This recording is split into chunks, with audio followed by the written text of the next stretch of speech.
আজকে আমরা কথা বলবো ওয়েস্ট বেঙ্গল গভর্নমেন্ট পঞ্চায়েত এবং রুরাল ডেভেলপমেন্ট ডিপার্টমেন্টের যে স্যানিটেশন সেল আছে সেই স্যানিটেশন সেলের থেকে একটা নতুন পোর্টাল আবার লঞ্চ করা হয়েছে। সেটা হচ্ছে কল বেসড কমপ্লেন, যেটা নেওয়া হবে এবং সেটাকে ডিসপোজ করতে হবে, তার জন্য একটা পোর্টাল করা হয়েছে। যে ডিপার্টমেন্ট থেকে ফোন করে বিভিন্ন কমপ্লেন ওখানে রেজিস্টার্ড হবে, সেই কমপ্লেনগুলো ওখানে রেজিস্টার হওয়ার পর যে যার ব্লগ লগ ইনে সেটা চলে যাবে এবং সেটাকে ডিসপোজ করতে হবে। সেই পোর্টাল সম্বন্ধে আমরা আজকে দেখে নেব। এই পোর্টালটার জন্য আমরা প্রত্যেকটা ব্লকের লগ ইন আইডি পাসওয়ার্ড প্রত্যেকটা ব্লকে মেল করে দিয়েছি। এই যে আমাদের মেল থেকে গেছে এই log in credential for Nirmal gram Darpan portal, এবং সেখানে আমরা ওই পোর্টালের লিঙ্কটাও দিয়ে দিয়েছি এবং আইডি পাসওয়ার্ড সব দিয়ে দিয়েছি প্রত্যেকটার। এবার এই আইডি পাসওয়ার্ড আপনারা নিজেদের মতো চেঞ্জ করে নিতে পারেন এবং সেটা আমাদের ডিস্ট্রিক্টে জানিয়ে রাখবেন। জানিয়ে রাখলে পরবর্তী ক্ষেত্রে আপনারা যখন পাবেন না তখন সেটা আমাদের ক্ষেত্রে প্রোভাইড করা আপনাদেরকে সুবিধা হবে। তা এই লিঙ্কে যাওয়ার পরে এই লিঙ্কে যখন ক্লিক করবেন, ক্লিক করার পরে একটা এইরকম উইন্ডো ওপেন হবে। এরকম উইন্ডো ওপেন হওয়ার পরে আপনার লগ ইন আইডি পাসওয়ার্ড দিলেন, দেওয়ার পরে এখানে লগ ইন করলেন।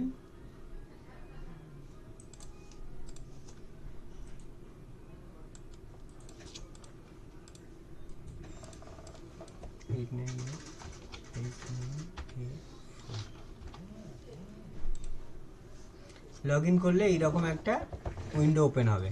এবার উইন্ডো ওপেন হওয়ার পরে এখানে আপনার ড্যাশবোর্ডে আপনি দেখতে পাচ্ছেন, এখানে আপনার এই ড্যাশবোর্ডে আপনারা দেখতে পাবেন আপনার এগেনস্টে কতগুলো কি ধরনের কমপ্লেন এখানে রেজিস্টার্ড হয়েছে।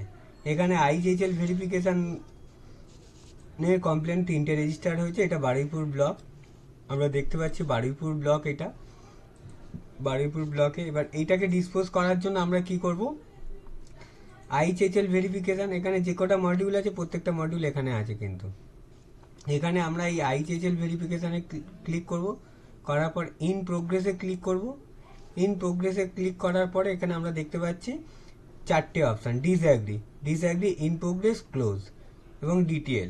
এই ডিসঅ্যাগ্রি যদি আমরা করতে হয়, আপনারা ধরুন দেখে নিলেন যে এখানে যে কমপ্লেনটা হয়েছে, এই যে কমপ্লেনটার আইডি গ্রিভেন্স আইডি এটা, এবং কি বলছে, is toilet available at your house, এটা ডিপার্টমেন্ট থেকে কোশ্চেন করেছিল, ওনারা সেটা নো বলেছে, ফিডব্যাক নো বলেছেন। তো সেটাকে আপনারা যদি ডিসঅ্যাগ্রি করতে চান, আপনারা সার্ভে করে বা ক্রস চেক করে যদি দেখে নেন যে ওদের আছে অথচ না বলেছে, তখন সেটাকে ডিসঅ্যাগ্রি করলেন। ডিসঅ্যাগ্রি করার পরে এখানে আপনারা রিমার্কসটা দেবেন এবং যদি তার টয়লেটের ছবি আপনারা কালেক্ট করতে পারেন, সেই টয়লেটের ছবিটা দিয়ে সাবমিট করে দেবেন। সাবমিট করে দিয়ে দিলেন, ডিসএগ্রি হয়ে গেল। এবার ইন প্রোগ্রেস যদি করতে চান এটাকে, আবার ইন প্রোগ্রেস করতে গেলে যে এই অ্যাকশন টেকেন নেওয়া হয়েছে, এবার সেই অ্যাকশন টেকে নোটটাও আপনার প্রয়োজন পড়লে এখানে ফাইল হিসাবে দিতে পারেন কি অ্যাকশন টেকেন নিয়েছেন, এবং সেটা কতদিনের মধ্যে ডিউরেশন আছে সেই ডিউরেশনটা আপনারা এটা ক্লিক করতে পারেন। ক্লিক করে এটাকে সাবমিট করবেন। সাবমিট করলে এটা আপনার সাবমিট হয়ে যাবে। এবার ইন প্রোগ্রেস করার পরে এই এটাকে যদি ক্লোজ করতে চান, আবার রিমার্কস দিয়ে এখানে ছবি দিয়ে সেটা যদি আপনারা যেটা করে রেখেছিলেন যে অ্যাকশন টেকে নেওয়া হয়েছে ওটাকে বানানো হবে, বা যদি বানানো হয়ে গিয়ে থাকে তার ছবি নিয়ে এটাকে সাবমিট করে দিলেন। এবার সব কিছু কাজ এইভাবে করতে হবে।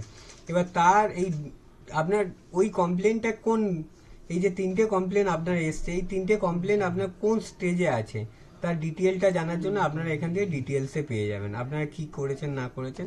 এখানে স্ট্যাটাস দেখুন, ওপেন স্ট্যাটাস হয়ে আছে। এটা যদি ইন প্রোগ্রেস করে রাখতেন তাহলে ইন প্রোগ্রেস স্ট্যাটাস হয়ে থাকতো, ডিসএগ্রি করে রাখলে ডিসএগ্রি করে রাখতো। এবার আমরা এই হোমে চলে যাই। হোমে গিয়ে আমরা পুরো ড্যাশবোর্ডে দেখতে পাচ্ছি। এটাকে যদি আমরা রিপোর্ট হিসাবে নামাতে চাই তাহলে কি করে পাবো, এই ডিউরেশন ফিডব্যাক রিপোর্ট। এই ডিউরেশন ফিডব্যাক রিপোর্ট এই আমার পুরোটা চলে এলো। আর টোটাল কতগুলো এসছে, টোটাল এগুলো আমরা সমস্তগুলো পেয়ে যাব।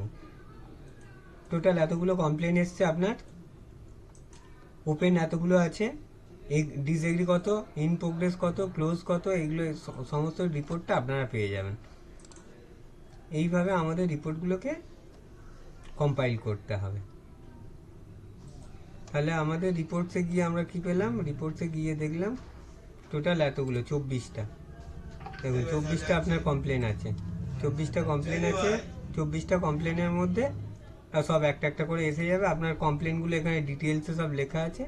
এইভাবে আপনাকে এই পোর্টালের কাজটা করে কমপ্লিট করে সাবমিট করতে হবে, এবং আমরাও এখান থেকে ডিস্ট্রিক্ট থেকে রিপোর্ট আপনার রোজ জেনারেট করব, করে আপনাদেরকে প্রোভাইড করব।